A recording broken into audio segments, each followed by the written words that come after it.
Today on the Matt Walsh Show, Joe Biden picks a black supremacist to lead the DOJ Civil Rights Division. We'll see what could possibly go wrong with that. Also, 5 headlines, including Andrew Cuomo's lockdown 180, plus another Democrat impeachment pageant, and Kamala Harris is being persecuted because of a magazine cover where she's wearing casual shoes. That and much more today on the Matt Walsh Show.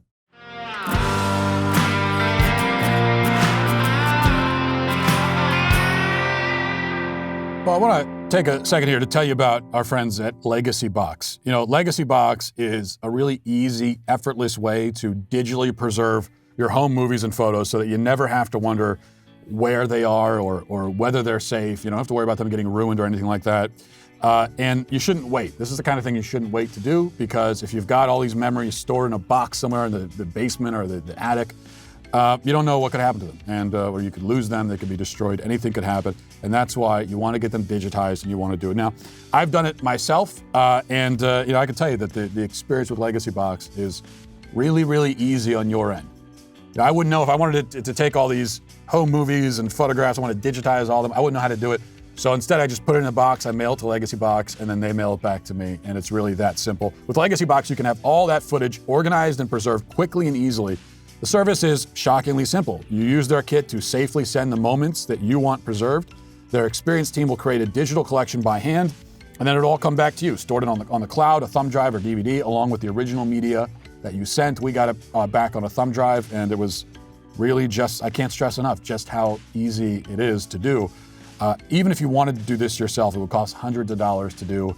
And why do that? Because when you visit legacybox.com today, you'll save 50% off. You can get started for as little as $39. So go to legacybox.com/Walsh to take advantage of this limited time offer and get 50% off.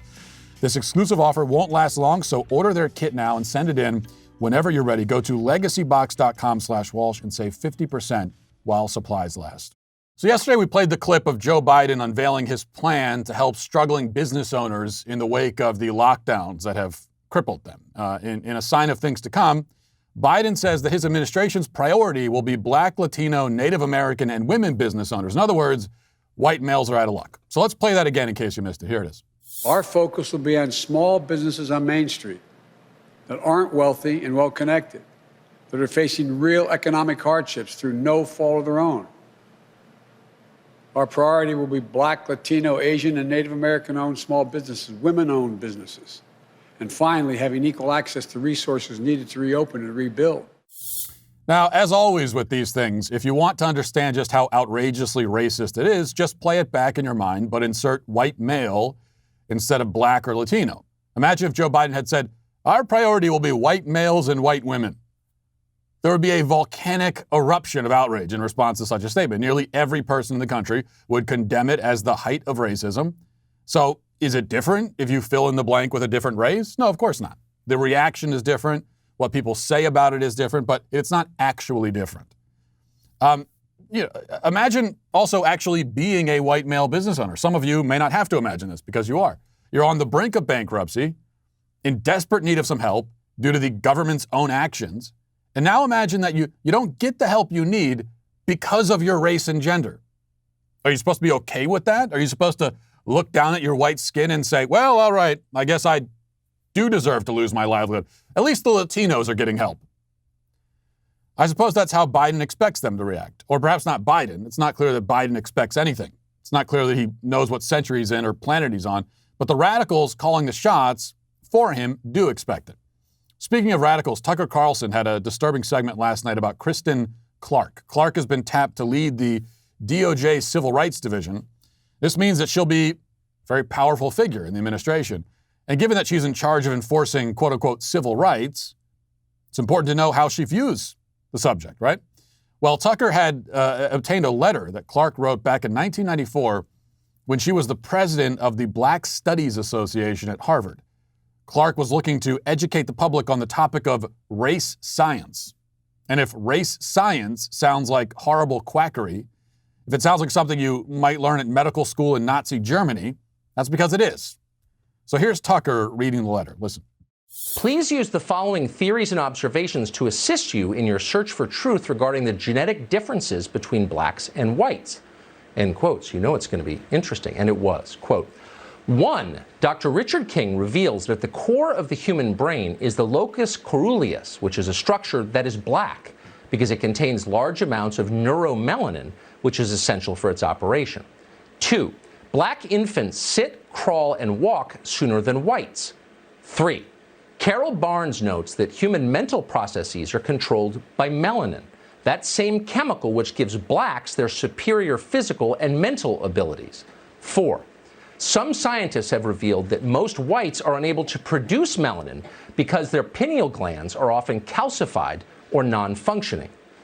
Pineal calcification rates with Africans are 5 to 15%, Asians 15 to 25%, and Europeans 60 to 80%. This is the chemical basis for the cultural differences between blacks and whites. And 5, melanin endows blacks with greater mental, physical, and spiritual abilities, something which cannot be measured based on Eurocentric standards. End quote. Oh, okay. That's science for you. Now, if this sounds familiar, and I heard this, and the first thing I thought is, I feel like I've heard this recently. Well, if you had the same thought, you might be thinking of this. Listen. Let's go to what it really is then. When we talk about the power of melanated people, when we talk about who we really are as guys and understanding that our melanin is so powerful and it connects us in a way that the reason why they fear black, the reason why they fear is because the lack that they have of it. So then when you see what, Dr. Francis C. Welsing talked about is that fear in that just genetic annihilation, that deficiency of when you have a person that has the lack of pigment, the lack of melanin, that they know that they will be annihilated. So therefore, however they got the power, they have the lack of compassion. That melanin comes with compassion. Melanin comes with soul. That we call it soul. We soul brothers and sisters. That's the melanin that connects us. So the people that don't have it are a little, and I'm gonna say this carefully, are a little less. You said it carefully. They're a little less. The entire race of people a little bit less. I always like we watch clips like that, and when someone is babbling incoherently, and somebody else is listening and going, right, yeah, sure, exactly, the entire time. So anyway, yes, the DOJ Civil Rights Division will be run by Nick Cannon, essentially, or at least someone as racist and insane and stupid as him. So a few things to be said about all this. Number one, it should go without saying, but the science here is not only wrong, but incoherent. It's not really science at all, but religious dogma. A belief that darker skin endows one not only with mental and physical advantages, but with greater spiritual and moral worth. White people are a little less, as the scholar Nick Cannon put it. That's not science at all, obviously. Number two, this sort of race essentialism makes for really strange bedfellows with gender non-essentialism, which is increasingly the worldview of everybody on the left, both in the mainstream and off on the fringes. And the distinction between those two groups, leftist mainstream and leftist fringe, has of course been almost completely erased. At this point, a mainstream leftist is just a fringe leftist, but without the blue hair. In any case, the race essentialist says that races are biologically distinct, that every race has its own core essence. That's what you heard Nick Cannon and Kristen Clark talking about. And that your race is immutable. It's an unchangeable part of you. But gender non-essentialism, on the other hand, says that sex has nothing to do with biology, that there is no core essence to being a man or a woman. That's why they can't answer my famous question of what is a woman? Well, a woman is nothing, although they don't want to say that. And they say, you can switch between the two sexes, or you can be neither, or you can be some combination. You could be a man on Tuesday and a woman on Wednesday. There's no reason why you can't be. In other words, they seek to make nearly everything about you, nearly your whole identity, fluid and ambiguous, except your race. We are all basically these amorphous, genderless, nondescript puddles of nothing, but we do have a race, at least. And God forbid that an ambiguous white entity should pretend to be an ambiguous black entity. Never mind that it makes just as much sense for a white man to say, I feel like a black person and so I am one, as it does for a man to say, I feel like I'm a woman and so I am one. These statements are at least equal in their incoherence. If anything, the former is slightly less incoherent. Number three, notice how the cycle has been complete now. The leftist champions for racial equality, to include now even the woman who will be heading up the Civil Rights Division, sound exactly like the proponents of Jim Crow in the early 20th century. Some races have greater spiritual and moral worth. That's exactly what racists have always said. And it's what people like Kristen Clark have pretended that they're fighting against. But in an outcome that is familiar in human history, they have become exactly what they said they wanted to destroy. They are so woke, so enlightened, so progressive that their views on race would have been totally at home in Alabama in the year 1922. The only difference is which race they find superior, but that is a rather meaningless difference, really.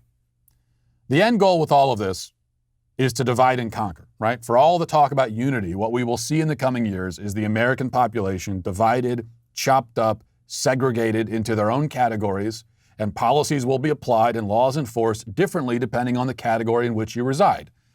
We are about to see the culmination of identity politics. We're going to see what it looks like when the sorts of people who've been burning our cities for months now have a whole government at their disposal.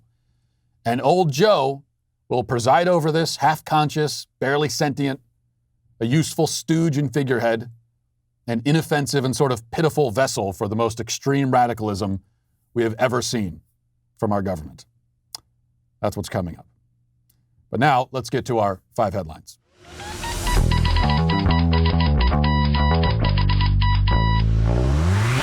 Four or 5 headlines today. You know, we've told you many times about our loyal sponsors at Rock Auto, and the reason for that is because it's a great company, a great service, and you can't beat it. If you're looking for auto parts, there's just no reason to go to the auto parts store when you can go to rockauto.com. So much easier than walking in, dealing with all the questions, finding that they don't have what you need in stock. Instead, you go to rockauto.com where you're going to get the lowest prices possible.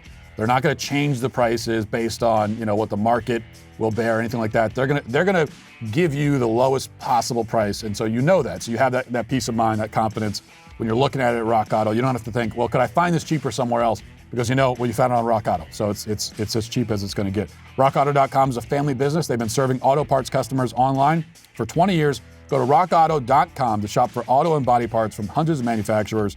The RockAuto.com catalog is unique. Very easy to navigate. You can quickly see all the parts that may be available for your vehicle, and you can choose the brands, the specifications, the prices that you prefer. It's really that simple. Go to rockauto.com right now. See all the parts available for your car or truck. Write Walsh in there. How did you hear about us box? So that they know that we sent you. Well, the good news, though, is that Warner Brothers has submitted Wonder Woman 1984 for consideration for 15 Academy Awards, including Best Picture. So we'll see how that works out. Apparently, I've never watched either Wonder Woman movie. Apparently, everyone hated this latest Wonder Woman movie. I guess it's they don't like it, but they like the first one. I don't know. It's just, for me, you shouldn't be surprised when a movie called Wonder Woman isn't good. She flies in an invisible jet, and she has a magic lasso. Am I getting this right? And her name is Wonder Woman. And you expected it to not be horrible? Is that what you expected? And, of course, the unspoken truth here that nobody wants to say is that really all female superhero movies are terrible. I mean, they all really are. Now, I'm not saying they have to be. I'm not saying it's impossible to make a female superhero movie that's good. It's just they haven't done it yet. And part of the problem is that so often, they want us to be so impressed with the fact that it is a female superhero. And so they're just driving that message home, the girl power thing. No, just make an interesting superhero movie, and the superhero happens to be a woman. That's the way it should be. You don't need to beat us over the head with the girl power stuff every second. That's what they do. And that's why the movie isn't any good. In case you're wondering why Wonder Woman isn't good, it's because, again, it's Wonder Woman. What were you expecting? All right, number one, Governor Cuomo is singing a different tune, a radically different tune, all of a sudden. Although maybe we can't call it a coincidental, because as we get closer to the Biden administration, now Governor Cuomo is sounding very different. Here's what he said yesterday about the lockdowns. Listen. We simply cannot stay closed until the vaccine hits critical mass. The cost is too high. We will have nothing left to open. We must reopen the economy, but we must do it smartly and safely. Also, we must energize our lagging private sector and rebuild our economic platform, our transportation system, our infrastructure system for the next generation of growth. I mean, this is really, I want to call it amazing. I know I shouldn't, because I shouldn't be surprised. But now he says that. After months and months and months of this, and you've got thousands of business owners in that state alone completely destroyed. And now he's saying, well, we can't just stay closed until there's a vaccine. Oh, really? Yes, that's what a lot of us have been saying for months. And up until just 15 seconds ago, Andrew Cuomo would have said to the people who were saying what he just said, oh, they're science deniers. Or they don't care about grandma. I think we're going to see a lot of that. We're going to see a lot of very sudden changes in the coming weeks with respect to lockdowns. And part of the reason is that, Democrat governor doesn't want a Democrat president to be presiding over economic collapse. When really you would hope that they just wouldn't want an economic collapse at all, but that's not the way they look at these things. Okay, number two, Donald Trump just very recently spoke to the media. I believe this is the first time he's spoken to the media, and he spoke briefly, but the first time since everything happened on Wednesday. And here is some of what he had to say. I think that big tech is doing a horrible thing for our country and to our country, and I believe it's going to be a catastrophic mistake for them. They're dividing and divisive, and they're showing something that I've been predicting for a long time. I've been predicting it for a long time, and people didn't act on it. But I think big tech has made a terrible mistake and very, very bad for our country, and that's leading others to do the same thing. And it causes a lot of problems and a lot of danger. Big mistake. They shouldn't be doing it, but there's always a counter move when they do that. I've never seen such anger as I see right now, and that's a terrible thing. I'm sorry, but I just have no patience for this whatsoever. Trump says, I've been predicting they'll do this for a long time. I knew it was going to happen. Well, okay, then why didn't you do anything about it? Why didn't you or any of the Republicans do a damn thing about it? Thanks for predicting it. Nice job, Nostradamus, but what, did you do anything? The Republicans controlled the entire government for 2 years. Didn't do a damn thing. And that's the honest truth of the matter. Didn't do a damn thing. I'm sorry, they passed tax cuts. So they did do that. So we got some tax cuts. What else did they do? I'm thinking back to it now. They controlled the government for 2 years. What else did they do? They passed some tax cuts. Oh, and they confirmed judges. That's what I always hear. Well, they confirmed judges. Of course they did that. The vacancies were open. They filled them. But that's like that's the barest of bare minimums. Obviously, you're going to do that. What are they going to do? Not fill the vacancies? We don't give Republicans credit for just filling a vacancy when it's there. That takes zero effort.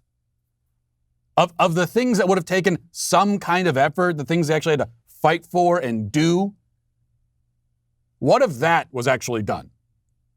Now, to rein in big tech, that would have been a difficult, major undertaking. They didn't even try. The thing with Republicans is they try to do things when they know it can't be done anymore. So they wait until they're out of power, and then they start saying, we need to do this and that. Because they know they can't do it, so there's no pressure. It's the same thing they did with defunding Planned Parenthood. Up until the moment when they actually controlled the government, up until that moment, so many Republicans were saying, we got to defund Planned Parenthood. It's got to be defunded. I would go to the rallies and, some of these lawmakers would show up and they would give great speeches about how we need to defund Planned Parenthood. Videos came out a few years ago showing that Planned Parenthood is selling baby parts. It's kind of a big deal. A lot of Republicans said we got to defund it. It's just at the time, they didn't have the power to do it. So they said, geez, I'd love to defund it, but we just don't have the power. I'd love to. I really wish we could. Darn it. And then what did we say? We said, okay, we'll give you the power. Here it is. Here's all the power. And they said, Planned Parenthood, what's that? I never heard of it. What are you talking about? We'll get to that in a second. We got these tax cuts we got to pass. Didn't even try. When it comes to defunding Planned Parenthood, didn't even try. And so now Trump says, we got to, for every move, there's a counter move. Really? What's your counter move? You're out of office in a week and a half. You have no power right now. That's why we're waiting for the counter move. I'm tired of this too from conservatives. It's sitting, trust the plan, and I mean some of that is the wacky Q stuff about they say trust the plan, but there's an attitude of that even outside of Q, where conservatives say, well, I'm sure it's all going to work out. There's a plan behind the scenes, and they've got it. Trust us, they're going to do it. Nope, no plan. Trump's going to be out of office in a week and a half. Republicans will be in the minority, and there was no plan. Nothing was happening. The plan all along was to do nothing and just bide their time. That was the plan. But I'm glad that Trump predicted it anyway. That's good to know. We could take solace in that it was all predicted. Number 3, here's something new for a change. Another new thing. Turns out the media thinks that Trump is literally Hitler. That's a new spin. You don't hear this very often. Pretty interesting. Let's take a listen. Your history much better than I do, but during the rise of Hitler, and by the way, we can draw the analogies as far as we can talk about this being 1933. We can do that.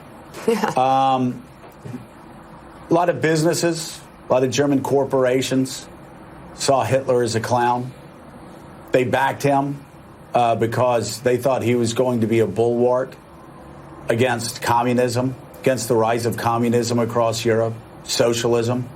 We've seen a lot of businesses, a lot of CEOs, a lot of the world's richest people, a lot of America's richest people back Donald Trump and back him because it was good for their bottom line. So the only reason I want to play, a couple of points I wanted to make, the only reason I'm playing that. First of all, we should understand that 90% of historical analogies that are offered in the context of political arguments these days are BS. 90%. Granted, I'm just pulling that number out of thin air, but I think we could agree it's probably around 90%, if not more, if not like 99%. And the other problem with the historical analogies, it's kind of like the left when they're making literary references. Every literary reference is to Harry Potter because that's the only book they've read. And so World War II and Hitler, this is the only historical event and historical person that they're sort of vaguely familiar with. And so every comparison has to go back to Hitler and World War II. That's all they've got. But by this logic that what he's talking about there, the corporations back Donald Trump, and just like the corporations and the rich people backed Hitler. You see? That's false on pretty much every level because, number one, the corporations don't back Donald Trump. They hate him. But by this same logic, then I guess Black Lives Matter are Nazis by this same logic. I mean, they're the real Nazis, right? Because they're backed by all the corporations. All the corporations have come out and given their oaths of fealty to Black Lives Matter. So I guess there you go. There's the comparison. Pretty easy to do. Or we could all, pick up a book and read about a historical period. Just any other historical period. That's my challenge to everybody. Reading history is great, but just read about some other so we can at least start getting some more interesting and maybe illuminating analogies. Okay, number 4, huge controversy here. Reporting from the Daily Wire, President-elect Kamala Harris is waging what is likely the first public battle of her tenure, and it's against Vogue magazine. According to New York Times, Harris and her team are at odds with the high fashion magazine's editorial team over the decision to select a casual photo of the vice president-elect for their next magazine cover instead of a more formal photo that they feel casts Harris in a better, more professional light. The New York Times reports, quote, February's issue features Miss Harris in a dark jacket by Donald Deal, skinny pants, Converse, and her trademark pearls. She stands against a leaf green backdrop bisected by a spill of pink curtain colors meant to evoke her Howard University sorority. She's also wearing a pair of Converse sneakers and appears to be caught off guard by the camera. Social media critics who slammed the photo called it disrespectful. And then there's just a whole bunch of leftists complaining that the photo is disrespectful. I think the real disrespect is to the curtain. Like, what are you doing standing on somebody's curtain in the first place? Granted, the curtain's a little bit longer than it should be, but there's no reason to stand on it. What I don't understand is, is this photoshopped? Like, did she not really wear those shoes and they photoshopped the shoes onto her?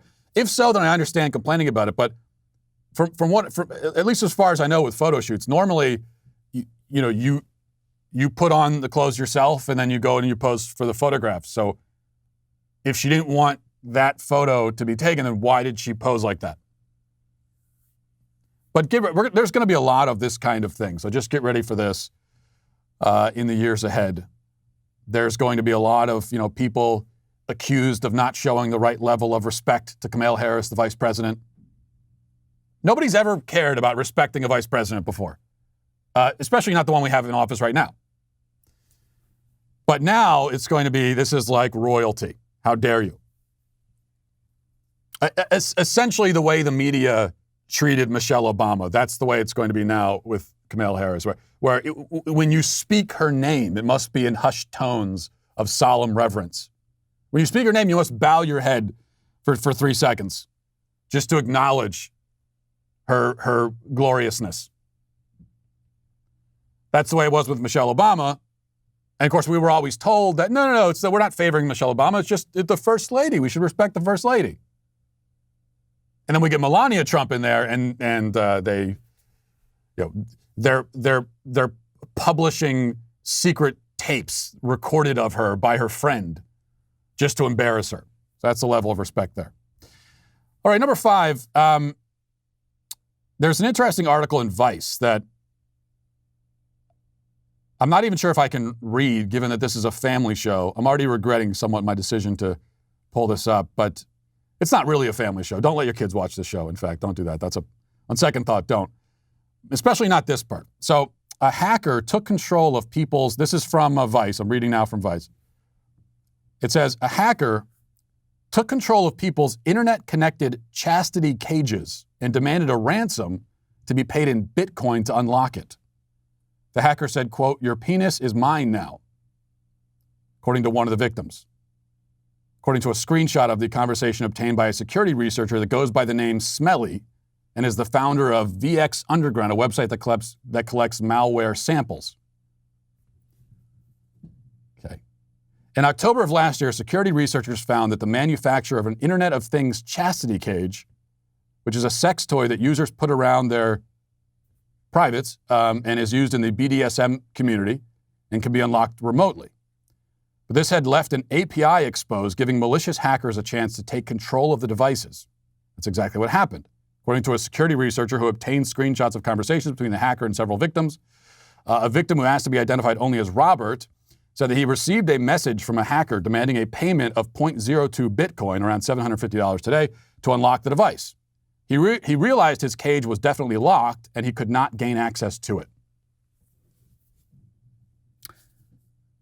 Okay, let me just stop the story there and say, what? Why would you?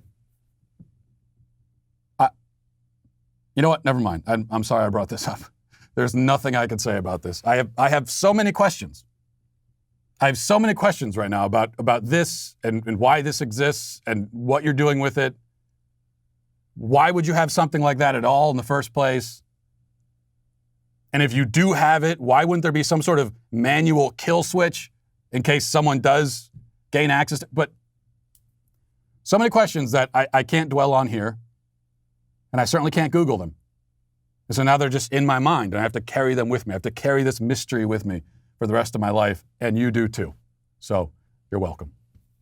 The question comes up a lot now. What are we going to do as conservatives in the years ahead when sometimes it can feel like everything's stacked against us and all the most powerful voices in the culture are against us? And that there's certainly a lot of truth to that. Well, here's one thing we can do, which is sort of stick together and support grassroots organizations that align with our values as conservatives. That's one thing we should certainly be doing, regardless of what else is happening in the country and in the world. And here's one to consider. Serve HQ. Serve HQ is a 6-year-old company that helps churches and nonprofits train and equip their volunteers to serve their communities. They offer 2 online tools, one for training and one for communication, that thousands of churches and nonprofits have used. First, their training tool lets you build simple online courses for your volunteers and staff with video-based training, follow-up quizzes, automated step-by-step onboarding, which is also included in the package. They have a library of over 800 pre-created training videos that you can use right away with zero preparation. And second, their online communication tool helps big and smaller teams with texting, email, chat, all in one place. So it's just making it a lot easier for you and your team. It includes mobile apps for iPhone and Android, and it's designed to replace all the different communication tools that you might use for chat, internal email newsletters, text blasts, all that kind of stuff. It's a central hub for communication with volunteers, parents, and even students because it has safety and accountability baked into the design. Their website is servehq.church. And again, this is a organization that is working for us in the culture, so we should support them. ServeHQ is offering a New Year special for any organization that signs up during the month of January. Use code Walsh to get 10% off for life during this month only. So during this month, 10% off for life. Churches and nonprofits can train volunteers, teach core principles, communicate with teams and individuals, and automate recurring or multi-step tasks. So go to servehq.church to learn more and to start your 14-day free trial now. Use code Walsh to get 10% off for life. And listen, what we've been talking about this week, what we've been facing for years now, and it's just gotten a lot worse and ramped up, has been this attack on conservatives by big tech. And with the actions of big tech in the last week, you know, it's pretty clear that they're not going to stop. It's only going to get worse, which just gives some more fuel for our fire here at the Daily Wire, and it lets us know that we need to continue with our already ambitious plans that we've got for the new year. We're talking about investigative news and entertainment content, lots of new stuff, but we can't stop there. We have to take action to build or buy tech to protect ourselves from the attack that's coming so that we can continue to deliver new content to you and fight back. We're exploring all possibilities for this, new data centers, payment gateways, a lot more.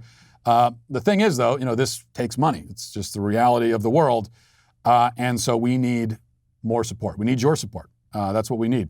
There are 50 million of you that we reach every single month that engage with our content. In the first phase, we need about 1 million members to take on the fight. Now, to put this in context, Washington Post has 3 million subscribers. New York Times has 7 million. You go up to Netflix, they've got like 70 million or more. If you think all these companies need a challenger, then, and I think we could agree they do, then we need your membership. If you think your freedoms are at stake, then yet again, we gotta join together. And part of that is joining the Daily Wire. You can become a member at dailywire.com/subscribe and tell all your friends to do the same. Let's get to our daily cancellation. Well, if you watch this show, you know that I strive for cancellation equality. I believe that all Americans have the right to be canceled, regardless of race, nation, or creed. As you know, I don't even make exceptions for my own wife and children. Basically, the daily cancellation is a time to focus on everybody's sins and foibles, except for my own, of course. And this is not just a time for mocking the left, is what I'm trying to say. That's what the rest of the show is for. And the daily cancellation, like 85% of the time. This, though, is one of the 15%. And that is why we are canceling Trump campaign National Press Secretary Hogan Gidley. Now, the first thing to know about Hogan Gidley is that he has a name that sounds like somebody made it up on the spot when they were being questioned by the cops. Like, hey, you, what's your name? My name? Hogan? Gidley? I mean Ridley. No, Gidley. Hogan Gidley, yeah. And Hogan Gidley, if that's his real name, was on Fox News yesterday. And here's what he said. Listen. With the social media crackdown, does he feel emasculated, especially as he heads out of office? Look, I wouldn't say emasculated. I mean, if the most masculine person I think to ever hold the White House is the President of the United States. But what he does see is a systematic attack against not just him, but against 75 million Americans who disagree with the socialist communist vision that Democrats have for this country. Okay, now, Granted, the question was kind of dumb. Is he emasculated by being kicked off Twitter?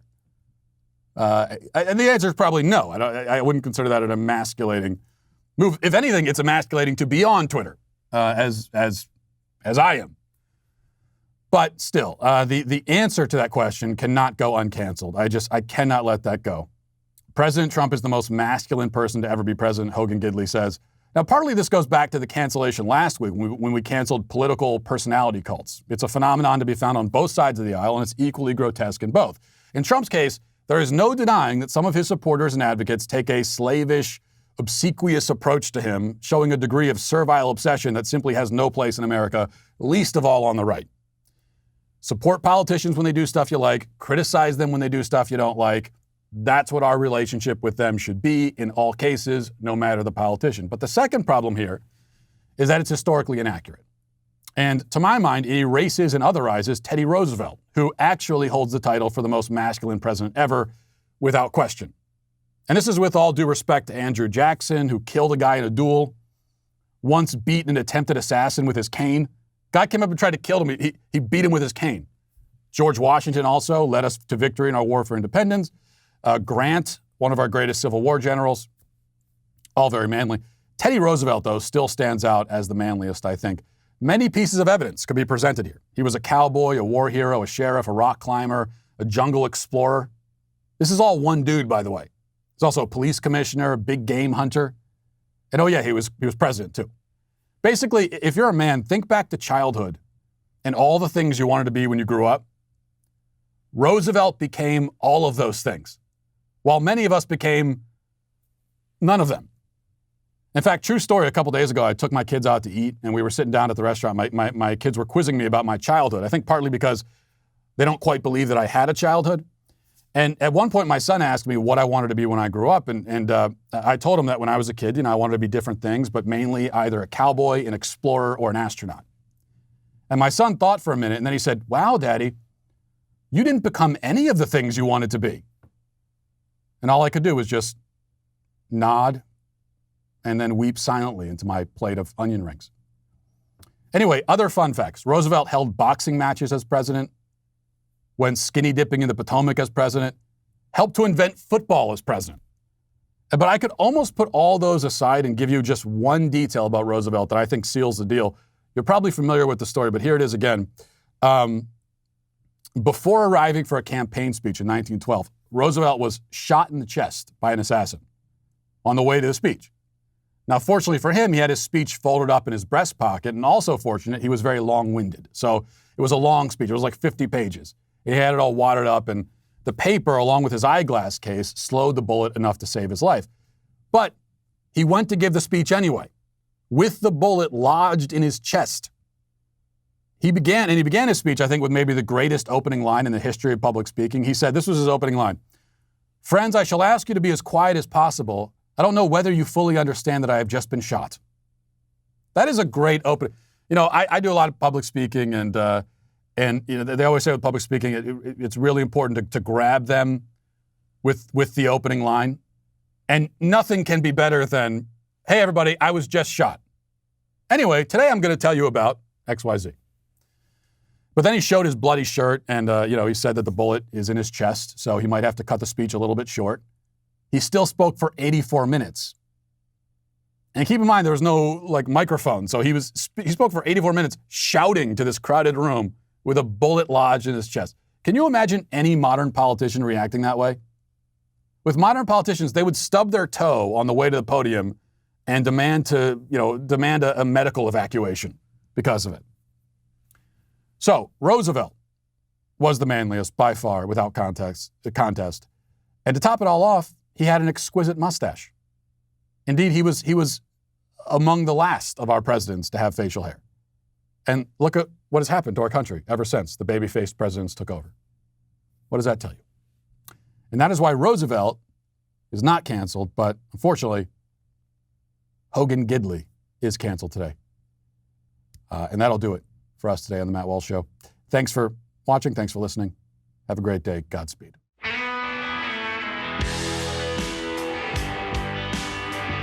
The Matt Walsh Show is produced by Sean Hampton, executive producer Jeremy Boring. Our supervising producers are Mathis Glover and Robert Sterling. Our technical director is Austin Stevens. Production manager Pavel Vodosky. The show is edited by Danny D'Amico. Our audio is mixed by Mike Coromina. Hair and makeup is done by Nika Geneva. And production assistant McKenna Waters. The Matt Walsh Show is a Daily Wire production. Copyright Daily Wire 2021. House Democrats try to impeach President Trump. Andrew Cuomo finally promises to open up New York. And Kamala graces the cover of Vogue. Check it out on The Michael Knowles Show.